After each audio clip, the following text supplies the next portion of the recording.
Saudara-saudara, Ramadan syahrul siyam, syahrul qiyam, syahrul Quran, syahrul ibadah, syahrul istiqamah. Bulan yang penuh dengan kemuliaan, bulan yang penuh dengan keutamaan, bulan turunnya Al-Quran.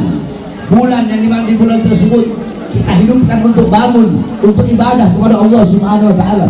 Bulan yang dimana bulan tersebut adalah bulan peperangan. Kok bisa bulan peperangan? Ya, Rasulullah SAW ketika beliau pulang dari perang Badar, Rasulullah berkata kepada para sahabat, raja'na min jihadil asghar ila jihadil akbar. Kita perang, kita pulang dari perang yang kecil menuju perang yang besar. Kita pulang dari perang melawan musuh yang kecil menuju melawan musuh yang besar. Sahabat bertanya, ya Rasulullah, bagaimana mungkin ini perang kecil? Kita orang 313 lawan ribuan. Ini perang yang besar, ini musuh yang besar. Kata Rasulullah, tidak ada musuh yang lebih besar, ada peperangan yang lebih besar. Apa itu? Yaitu berperang melawan hawa nafsu. Musuh yang paling besar bukan orang munafik, bukan orang kafir harbi, bukan iblis, bukan syaitan, tapi musuh terbesar ada di dalam dirimu, saudara-saudara. Tidak tampak, tidak terlihat, dan dia ada dalam dirimu. Apa itu? Hawa nafsu. Apa itu? Syahwat. Kalian tahu bagaimana penciptaan hawa nafsu? Perhatikan baik-baik. Allah menciptakan akal dan nafsu. Allah menciptakan apa? Akal dan nafsu. Sama-sama. Allah menciptakan apa? Akal dan nafsu. Ketika Allah ciptakan akal, Allah tanya, ya akal, man ana wa man anta. Akal, siapa aku dan siapa kamu? Akal berkata, ana abduka wa anta hambamu dan engkau adalah Tuhanku ya Allah. Sekarang giliran nafsu yang ditanya. Ya nafs, ya syahwat, ya hawa, nafsu, syahwat, man ana wa man anta. Siapa aku, siapa engkau? Mau tahu jawabannya nafsu apa?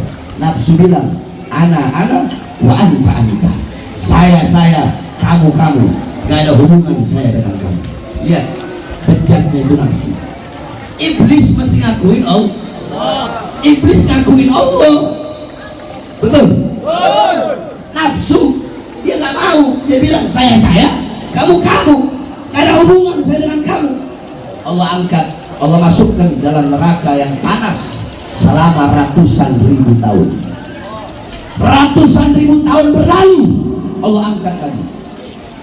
Allah tanya lagi, man ana wa man anta. Siapa aku dan siapa kamu? Apa jawaban nafsu? Kalau kalian pikir nafsu kapok disiksa dalam neraka, apa kata nafsu? Ana wa anta. Saya, kamu. Hubungan saya dengan kamu ya Allah. Lihat kurang ajar itu nafsu. Allah angkat lagi, Allah masukkan di neraka yang dingin, di neraka yang beku, yang bisa membuat tulang-tulang hancur bagaikan kapur. Ratusan ribu tahun berlalu, Allah angkat lagi. Allah tanya dengan pertanyaan yang sama, dan dia menjawab, ana wa anta. Saya, kamu. Nggak ada hubungan saya dengan kamu. Lihat parahnya itu hawa nafsu, parahnya itu syahwat. Terakhir Allah angkat itu hawa nafsu, Allah masukkan di neraka yang dimana siapapun yang masuk ke dalam neraka itu langsung merasa lapar, kelaparan selama-lamanya. Baru Allah taruh sesaat itu nafsu, Allah taruh sesaat, baru beberapa saat nafsu berkata, kafa, cukup. Ratusan ribu tahun kau taruh aku di neraka yang panas, aku sanggup, aku kuat. Di neraka yang dingin, aku sanggup, aku tidak sanggup. Asyhadu annaka rabbi wa ana abduka. Aku bersaksi engkau adalah Tuhanku dan aku adalah hamba-Mu. Nah, makanya kenapa bulan Ramadan kok disebut oleh Rasulullah sebagai bulan peperangan melawan hawa nafsu, peperangan untuk berperang melawan syahwat, melawan hawa nafsu. Karena syahwat, karena hawa nafsu bisa menahan diri daripada lapar. Makanya ulama-ulama zaman dulu itu beliau selalu lapar, puasa. Bahkan Nabi Muhammad, Nabi kita 3 hari 3 malam pernah kelaparan, tidak makan, perutnya diganjal pakai batu. Sampai kalau kalian mau tahu, Nabi Muhammad, kalian pikir Nabi Muhammad meninggal dalam keadaan kenyang? Tidak, saudara-saudara. Qalat Aisyah, ya man kharaja minad dunya walam yashba' batnahu walau bi khubzis sa'ir.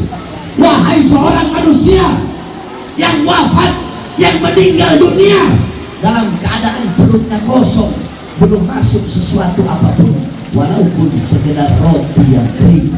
Nabi Muhammad wafat dalam keadaan lapar.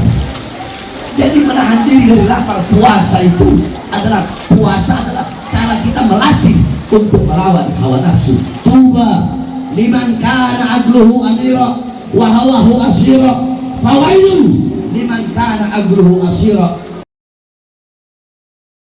Untung, sungguh berbahagia bagi orang-orang yang akalnya menjadi raja, sedangkan nafsunya menjadi budak. Semuanya ikutin saya, biar kalian pulang bawa ilmu. Bismillahirrahmanirrahim. Dengan keras, Bismillahirrahmanirrahim. Tuba, liman kana akluhu amira wa hawahu asira, fawailul liman kana akluhu asira wa hawahu amira.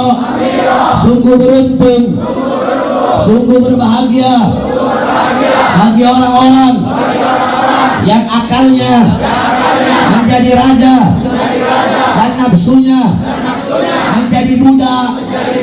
Dan sungguh celaka bagi orang-orang yang akalnya menjadi budak, nafsunya menjadi raja. Saudara-saudara, kita manusia Allah ciptakan sempurna. Malaikat agung. Malaikat itu punya akal tapi tidak punya nafsu. Malaikat punya akal nggak punya nafsu. Malaikat punya akal nggak punya nafsu.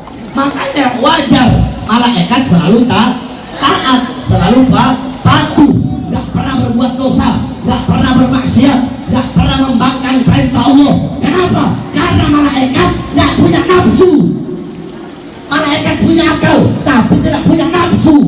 Jadi wajar kalau malaikat tidak pernah berbuat dosa kepada Allah. Yang satu lagi binatang, balikannya malaikat tapi tidak punya nafsu, tapi tidak punya otak. Punya binatang punya otak tapi akal nggak punya. Paham? Nah, makanya jangan heran kenapa kalau ada kambing, sapi makan rumput tetangga, ya nggak heran. Orang dia nggak punya akal, dia nggak tahu kalau itu rumput punyanya fulan, dia nggak tahu. Kalau ada kucing maling, kalau ada kucing nyolong ikan di dapur, wajar. Itu maling nggak tahu halal, apa itu kucing nggak tahu halal, nggak tahu haram. Orang mereka binatang, awalul turab wa akhirul turab. Awalnya tanah, kembali kepada tanah, nggak ada hisab, nggak ada dosa, nggak ada pahala, nggak ada hitung-hitungan, nggak ada azab kubur, nggak ada siksa kubur. Kenapa? Karena mereka binatang yang nggak punya akal dan punya nafsu. Wow. Jadi wajar kalau ada kucing nyolong nyolong ikan, wajar. Tapi kalau pejabat nyolong uang rakyat, itu berarti lebih dari binatang. Kenapa? Karena manusia punya akal. Begitu aja, gampang. Kalau kucing nyolong ikan, wajar nggak? Wajar. Kalau pejabat nyolong uang rakyat, pejabat bohongi rakyat, menipu rakyat, wajar nggak? Nggak wajar. Kenapa? Itu pejabat goblok. Karena Allah kasih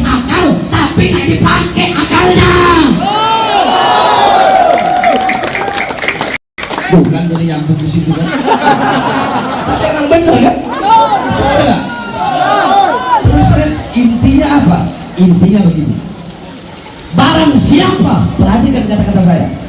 Barang siapa yang akalnya memperbudak nafsu, akalnya menguasai nafsu, akalnya menjadi raja, nafsunya jadi budak, akalnya yang menguasai nafsu sehingga dia berbuat taat, patuh, tunduk kepada Allah, menghindari perbuatan dosa, perbuatan maksiat, kedudukan itu orang lebih mulia daripada malaikat.